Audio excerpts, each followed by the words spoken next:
ETF index mutual funds నేర్చుకుని stock మార్కెట్లో రాణించాలనుకుంటున్నారా? వెంటనే ఈ నెంబర్కి కాల్ చేయండి.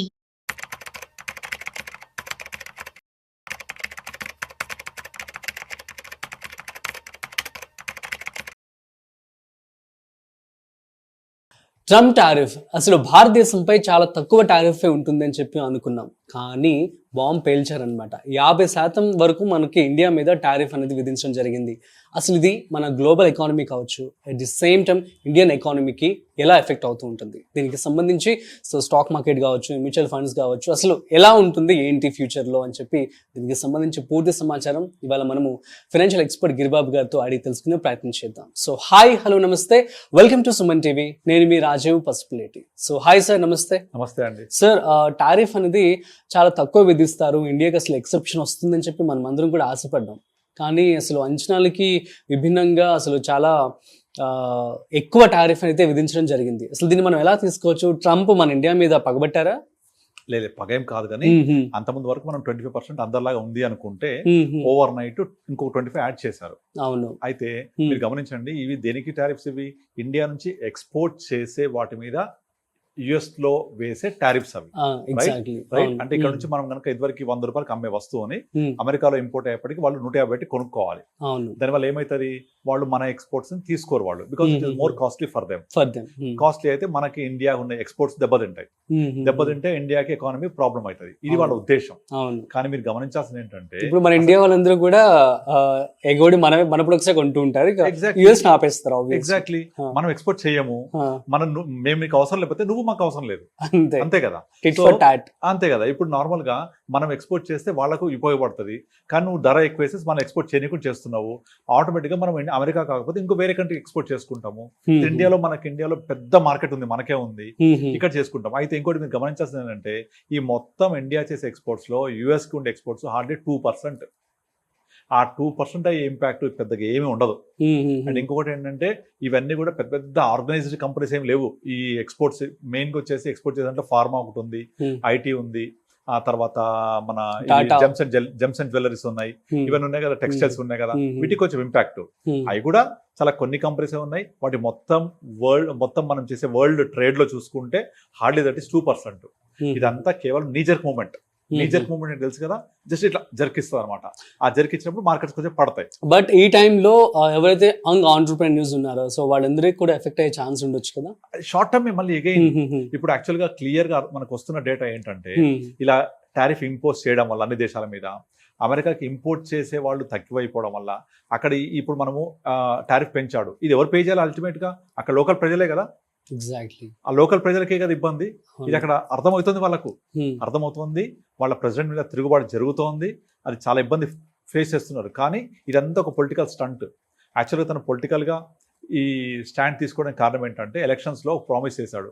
ఏమనంటే, మన తెలంగాణలో ఎట్లయితే నీళ్లు నిధులు నియామకాలు అనే కాన్సెప్ట్ ఉండేనో, వాళ్ళకు కూడా మా జాబ్స్ మనకే ఉంటాయి, అమెరికా ఫస్ట్, తర్వాత నేను ఇక్కడ లోకల్ ఇండిజినస్ రీసెంట్ గా కూడా జాబ్స్ మన అమెరికన్స్ కే ఫస్ట్ ఇవ్వాలని చెప్పి కూడా ప్రపోజల్ తెచ్చారు. అండ్ మన దగ్గర ఉన్న ప్రొడక్ట్స్ అన్ని ఇండిజినియస్ గా నేను డెవలప్ చేయాలి, అమెరికా ఫస్ట్ కాన్సెప్ట్. వాళ్ళ క్యాప్షనే మగా, ఎంఏజిఏ, అంటే make America great again. Again అంటే అర్థం ఏంటి? మనం గ్రేట్ లేము, మన గ్రేట్ కాస్త పోయింది, మళ్ళీ గ్రేట్ గా అవుదాము అని చెప్పడమే కదా సింపుల్ గా మేక్ అమెరికా గ్రేట్ అగైన్ అంటే. సో అలా అతను పొలిటికల్ చేసుకుంటుండు. దానికి కావాల్సిన విధంగా తను వాళ్ళ కంట్రీకి ఫేవర్ గా చాలా చేసుకోవచ్చు, ఆ రైట్ వాళ్ళకు ఉంది. సో డెఫినెట్లీ అది ఇంకో కంట్రీని హర్ట్ చేయడం అనేది కరెక్ట్ కాదు. బట్ అది ఇండియాకి ఒక విధంగా చెప్పడానికి ఒక ఛాలెంజింగే అండ్ ఒక ఆపర్చునిటీ కూడా. So we will find out new exports countries.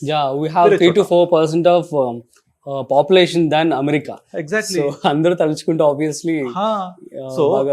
So ఇప్పుడు నార్మల్ గా మనం ప్రపంచంలో తయారయ్యే మొత్తం ఫార్మాలో 30% of pharma is consumed by America.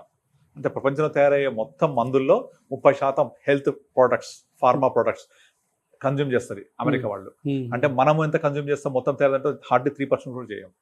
So ఇదంతా మనం ఎక్స్పోర్ట్ చేస్తున్నాం.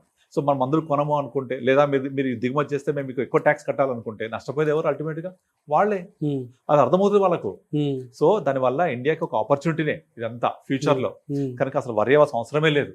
అండ్ ఇంకొకటి ఏంటంటే, ఇండియాని కాదని ఇప్పుడు ప్రపంచంలో ఎక్కడ ఎవరు ముందుకెళ్లే అవకాశం లేదు. ఫర్ ఎగ్జాంపుల్ ఇప్పుడు కోవిడ్ అప్పుడు మనకు ప్రపంచానికి వైరస్ ఇచ్చిందేమో చైనా, వ్యాక్సిన్ ఇచ్చింది ఇండియా. 65 కంట్రీస్ కి మనం ఎక్స్పోర్ట్ చేసాం వ్యాక్సిన్, రైట్. అలా ఎక్స్పోర్ట్ చేసిన తర్వాత ప్రపంచానికి ఒక పెద్ద గుర్తింపు వచ్చింది ఇండియా అంటే. అండ్ ఇప్పుడు చైనా +1 అనే కాన్సెప్ట్ వచ్చింది, అంటే చైనా కాక మరో నమ్మదగ్గ దేశం కావాలి అని. ఫస్ట్ కనబడుతుందే ఇండియా కదా. ఇప్పుడు యాపిల్ మొత్తం వాళ్ళ ఫాక్స్కాన్ ఎస్టాబ్లిష్ చేసినంత ఇండియాలోనే కదా. వాళ్ళ యాపిల్ ప్రొడక్ట్స్ లో more than 30% of products by 2025 end వరకల్లా ఎక్స్పోర్ట్ చేయాలి ఇండియా నుంచి, టార్గెట్ వాళ్ళది అది. సో ఆటోమేటిక్ గా మన ఎకానమీ అంత ఫాస్ట్ గ్రో అవ్వడం కారణం అదే. సో ఇవన్నీ ఛాలెంజెస్ అన్ని కూడా ఇండియాకి ఆపర్చునిటీసే, అంతేగాని ఇవన్నీ షార్ట్ టర్మే, అందరికీ తెలిసే విషయం.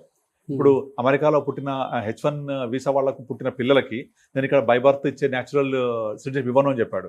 సో ఇలాంటివన్నీ ఏంటంటే లోకలైట్స్ ని ఇంప్రెస్ చేయడం కోసం మాత్రమే. ఇది ఎక్కువ కాలం ఉండదు, వెరీ వెరీ షార్ట్ టర్మ్. దీనివల్ల ఇబ్బంది పడాల్సిన అవసరం లేదు. India will emerge as a biggest opportunity for everyone. ఇప్పుడు ప్రపంచం మొత్తం నడిచేది ఏంటి? మార్కెట్ యుద్ధమే కదా అంతా. దీని మీద గ్లోబల్ ఎకానమీ ఎలా ఉంటుంది అంటారు? At the same time stock market కావచ్చు, స్టాక్ మార్కెట్ షార్ట్ టర్మ్ లో కొంచెం ప్రెజర్ వచ్చింది, అండర్ ప్రెజర్ ఉంది. అందుకే మనం చూస్తున్నాం లాస్ట్ 10 days నుంచి బాగా కరెక్ట్ అవుతోంది. ఇదంతా ఆపర్చునిటీసే. అండ్ ఆ కరెక్ట్ అవ్వడం అనేది బయింగ్ ఒక ఆపర్చునిటీ. మరి ఈ టైంలో ఇన్వెస్ట్మెంట్ చేస్తే బెటర్ చేసుకోవచ్చు కదా. ఇప్పుడు మీరు నార్మల్ గా అమెజాన్ సేల్ అయింది, ఫ్లిప్కార్ట్ సేల్ అయింది అంటే అర్థం ఏంటి? సేల్ అంటే ధర తగ్గినట్టే కదా. అదే సేల్ నడుస్తుంది మార్కెట్ లో ఇప్పుడు. సో అంటే అర్థం ఏంటి? వాల్యూస్ ఆర్ డౌన్, బై చేయండి ఇప్పుడు. సో రేపు పొద్దున ఇండియా గ్రో అవుద్దా? మీరు చూడవలసింది ఇవాళ రేపటి కోసం కాదు కదా. ట్రంప్ ఉంటే ఇంకో 3 సంవత్సరాలు ఉంటాడు. సో ఇప్పుడు సెక్టర్స్ లైక్ ఇప్పుడు ఫార్మా కావచ్చు, స్టీల్ కావచ్చు, వీటిలో పెట్టొద్దు అంటారు ఇన్వెస్ట్మెంట్? లేదు పెట్టుకోవచ్చు. మీ గోల్ ఎప్పుడు లాస్ట్ 10 years 5 years కదా. 5 years 10 years 15 years కి మీరు మీ గోల్ అచీవ్ చేయాలి. మనం ఇన్వెస్ట్ ఇప్పుడు చేయాలి. ఇప్పుడు ఈ ట్రంప్ ఎంతకాలం ఉంటాడు? ఇంకా మహా అయితే 3.5 సంవత్సరాలు ఉంటాడు, 3 సంవత్సరాలు ఉంటాడు అంతే కదా. తర్వాత మళ్ళీ కొత్త ప్రెసిడెంట్ వస్తాడు, మళ్ళీ మారిపోతూనే ఉంటాయి. సో ఈ ఆపర్చునిటీ రాదు కదా, ఈ వాల్యూస్ దొరకవు కదా. సో ఒకటి గుర్తుపెట్టుకోండి, India is a fastest growing economy in the world. ఇండియాకే హైయెస్ట్ జీడిపి గ్రోత్ ఉంది, లైక్ మోర్ దెన్ 6-7%. ప్రపంచంలో ఏ దేశానికి ఇంత గ్రోత్ రేట్ లేదు. సో ఇండియా కాకపోతే ఎక్కడ మీకు స్కోప్ ఉంది పెరగడానికి కదా.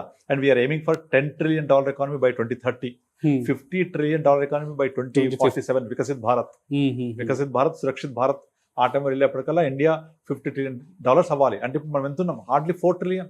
అంటే ఇక్కడ ఎంత స్కోప్ ఉంది అర్థం చేసుకోండి. సో ఇండియన్ ఎకానమీ గ్రో అవుతుందంటే జీడిపి గ్రో అవుతున్నట్టు, జీడిపి గ్రో అవుతుందంటే ఇన్లైన్ విత్ మార్కెట్స్ గ్రోత్ అంటే మనం అందులో పార్టిసిపేట్ చేయాలి సింపుల్ గా. సో ఇదంతా ఓన్లీ షార్ట్ టర్మ్ కన్సర్న్ మాత్రమే. అది లోకల్ గా వాళ్ళు వాళ్ళ కంట్రీ ప్రజల్ని ఇంప్రెస్ చేయడం కోసం చేసే పనులు, కానీ బూమరాంగ్ అయ్యి అది వాళ్ళకే తగులుతుంది కదా. ఇప్పుడు ఇంకోటి మీరు గుర్తిస్తే ఒక 15-20 years నుంచే మీకు గ్యార్ విన్నరా?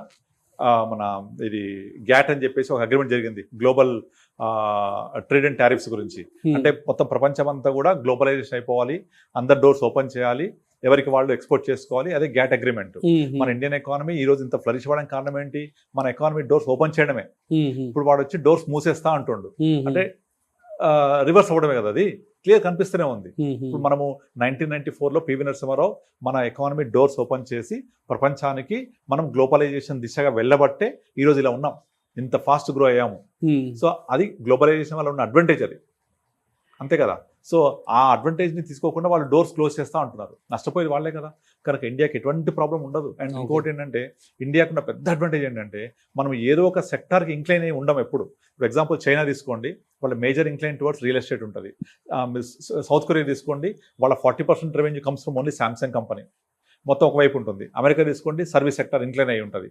ఇండియా అట్లా దేనికి ఇంక్లైన్ అయ్యి ఉండదు. ఇంక్లైన్ అయ్యి ఉండడం అంటే ఒక దగ్గర నుంచే మనకు రెవెన్యూ రావడం, అలా ఉండదు ఇండియాకి. India is a well diversified, vast diversified economy మంది. మనకు అగ్రికల్చర్ ఉంటుంది, ఇండస్ట్రీస్ ఉంటాయి, మ్యానుఫ్యాక్చరింగ్ ఉంటుంది, సర్వీస్ సెక్టర్ ఉంటుంది, ఐటీ ఉంటుంది, అన్నీ ఉంటాయి, ఫార్మా ఉంటుంది. కనుక అన్ని బ్యాలెన్స్ అయిపోతాయి ఇండియాలో. కనుక అన్నిటికంటే బిగ్గెస్ట్ అసెట్ ఏంటి? పాపులేషన్. ఇక్కడ తయారైంది ఇక్కడే కన్జ్యూమ్ అవుతుంది. సో మన పాపులేషన్ అంత ఎక్కువ ఉంది మనకు. సో అది ఒకప్పుడు చిన్నప్పుడు చదువుకున్నాం మనం. ఇండియా ప్రాబ్లమ్స్ ఏంటి అంటే ఫస్ట్ పాపులేషన్, పావర్టీ, అన్ఎంప్లాయ్మెంట్, ఇవన్నీ ఉండేవి కదా. ఇప్పుడు అదే పాపులేషన్ పెద్ద వరం కదా. అందరు ప్రపంచం అంతా ఇండియాకి ఎందుకు వస్తున్నారు? మన పాపులేషన్ వల్లే. మార్కెట్ ఎక్కడ ఉంది? ఇండియాలోనే ఉంది. సో అలాంటి మార్కెట్నే వాడు గొడవ పెట్టుకుంటున్నాడు. సో నష్టపోయేది ఎవరు? యుఎస్ నష్టపోతుంది. అందుకే మీరు చాలా కార్టూన్స్ చూడండి ఈ మధ్యకాలంలో, ఈనాడు కార్టూన్స్ అవన్నీ కూడా ఇండియా వాడు పక్క నుంచి గోల చేస్తూ ఉంటే మన నరేంద్ర మోడీ ఏమో ఫ్లూట్ వాయిస్తూ స్వదేశీ డెవలప్ చేసుకుందామని చెప్తున్నాడు. అంటే we have lots of opportunities going forward. కనుక వరి అవ్వాల్సిన అవసరమే లేదు. Superb, sir. Thank you so much. So if there is a way I mean if there is a will there is a way అన్నట్లుగా. So ఖచ్చితంగా ఇప్పుడు మరి Trump వాళ్ళు అమెరికన్ వాళ్ళు మన ప్రొడక్ట్స్ ఇంకా తీసుకోకపోతే no problem. So we have 3 to 4 times of population మన ఇండియాలో ఉందన్నమాట అమెరికాతో పోల్చుకున్నట్లయితే. At the same time so మన యొక్క ఇన్వెస్ట్మెంట్స్ కావచ్చు అన్ని కూడా డైవర్సిఫైడ్ గా ఉన్నాయి. సో కాబట్టి ఇదేమి మన ఇండియన్ ఎఫెక్ట్ చేయదు అని చెప్పి గిరిబాబు గారు చెప్పడం జరుగుతుంది. So that is also one of the truth అనే చెప్పుకోవాలి. సో కాబట్టి సో టారిఫ్ కి సంబంధించి పూర్తి డీటెయిల్స్ ఇవి. సో మరొక ఇంట్రెస్టింగ్ కాంటెంట్ తో మళ్ళీ కలుద్దాం. అంతవరకు చూస్తూనే ఉండండి Suman TV. This is Rajeev signing off. Video నచ్చినట్లయితే like, share and subscribe. Thanks for watching.